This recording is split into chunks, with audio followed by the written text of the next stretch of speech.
Hello, friends and adventurers. I'm Em, and, well, did you think at one point that your party is becoming somewhat too resistant to tracking through nature, trivializing with their spells and class abilities any kind of challenge or difficulty in traversing difficult terrain? I would say you should not underestimate nature. Welcome to the DM table. I will teach you how to challenge any sort of group, no matter what level they may be, with nature and nature alone, so that when they go out tracking, you'll know how to give them some fun. First, people overlook how, in a magical world, nature is also very magical and powerful.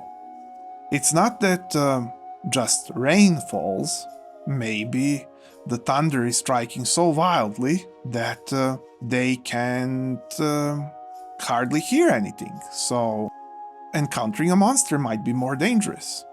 The flashes might make it so blinding that it'll be hard to see sometimes a hole in front of yourself in the middle of tracking during the night or perhaps even day if it's cloudy enough, which I believe it would be with a completely wild storm above. But not only that, remember all those wild magic zones and all kinds of dead magic zones and other such zones. Now imagine if a cyclonic wind catches some of that stuff that makes such a thing be so wild and or deadly and carries it on the wind, and now you have some sort of wildly magical wind that may short-circuit your spells, or a wind that may carry some sort of poison or a deadly effect from a nearby anomaly. And you can have indeed anomalies like in Stalker series of games where all kinds of supernatural points appear throughout the land, and just walking from A to B can be deadly unless you're careful enough to throw stuff in front of yourself at times to just figure out what is in front of you, because the anomalies may be invisible, but certainly they do have an effect. So what happens if you just go without caring the world, tracking through supernatural nature? It's not that easy. Just because somebody can track tracks of animals and monsters and has some wilderness lore doesn't mean that the danger is suddenly gone. After all, there's lots of things that can shapeshift and create tracks and illusions and create false sounds and things like that that can lead people astray. Even classically so. Will-o'-the-Wisp is a monster that does this with light in a swamp, leading travelers to drown and suffocate in mud even way before any of our role-playing systems were ever printed. Think how dangerous and deadly actual magical nature can be, and yet how wonderful and interesting to explore. And speaking of mud, even mundane dangers are still dangerous. After all, even if your characters are pretty good about not falling into sand pits or mud pits or swamp water or whatnot have you, since the thing is already all around them, they'll get mud on themselves, on their clothes, on their boots, on their everything. And once this happens, well, mud is heavy, and well, even some of the best adventurers, when they stand up to their knees in mud, with more mud on them, they're so encumbered that they may suffer some penalties, perhaps. It may or may not happen, but these things can accumulate. For example, if they're not suffering penalties now that they're full of mud, what about now when their cloak catches in wild brambles that are all around them in the middle of combat? Now that might cause penalties. What about when there's not enough room due to all those branches to even swing a weapon properly that's not a dagger or a knife? What about that?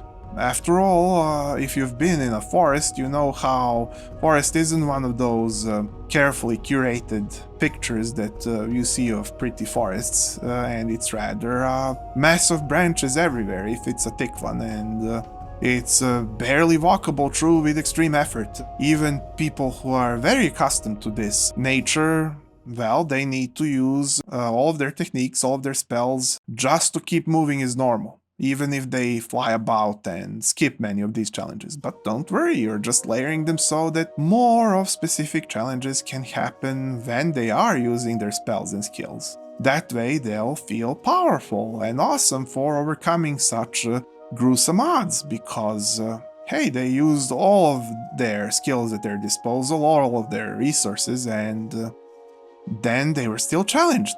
Isn't that somewhat the central point of these sort of things? So let us let loose those tornadoes filled with water that is teeming with hyper sharks that are local flora and fauna that has acclimatized to these ghastly conditions. After all, don't forget, ecology is a wonderful story that almost tells itself. One thing destroys another so that the third thing can arise. It trains and evolves to fight another thing, which trains and evolves to survive, which then is trained enough to endanger further two things, which then train and evolve to evade, and so on and so forth. That is ecology. So think of your flora and fauna. What do your flowers do? What do your trees? What do your insects? What do they do? Are there magical mosquitoes?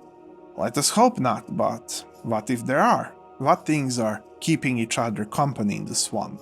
What kind of grizzly alligators and super crocodiles and even more are hiding beneath all kinds of freshly toxic reeds full of magical substances amongst black lotuses that can down an army in their chemicals?